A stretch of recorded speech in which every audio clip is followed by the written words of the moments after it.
Tuelekee Busia ambako kama njia ya kukabili changamoto za mimba za mapema, maambukizi ya virusi, dhulma za kijinsia na usafi wa hedhi miongoni mwa wanafunzi wa kike, wanafunzi wa zamani wa shule ya upili ya kitaifa ya wasichana ya Mtakatifu Cecilia Nagina wamewapa ushauri nasaha wanafunzi mbali na kuwataka wazazi kuwajibika mahitaji maalum ya wasichana. Wanafunzi hao wa zamani wamesema kuwa watoto wa kike yuko katika hatari iwapo ana ushauri wa kutosha. Robert Malala na taarifa kwa kina.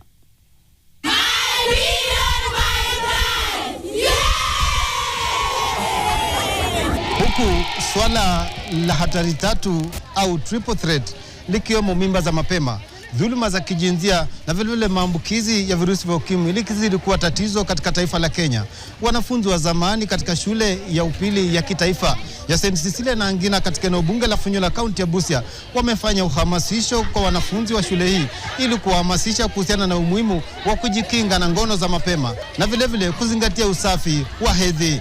Tumeweka uwazi kwamba suala la hedhi lisikuwe jambo fiche. Tunapunguza aibu, tunavunja ile ukimya wa masuala ya hedhi ili mtoto wa kike aweze kujieleza kwa uwazi kwa yule mzazi. Ukiongelea masuala ya triple threat, ndio tunasema triple threat ya kwanza ikiwa ni masuala ya HIV, ya pili ikiwa dhulma za kijamii ama za kijinsia, lakini yote tisa tumeambia ni nidhamu.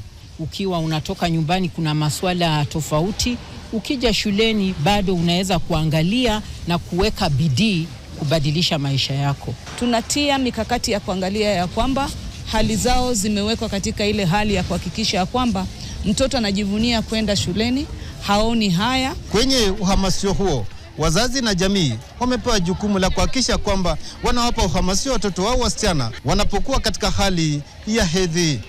Zile bidhaa za hedhi waweze kupata kwa yule mzazi ambaye anawashughulikia na isikuwe mtu mwingine uko nje. To the girls of Nagina, we decide in unison that we shall not fall prey to people who will destroy our lives, destroy our education, simply because we want to get things that people in the society can give us. Yes!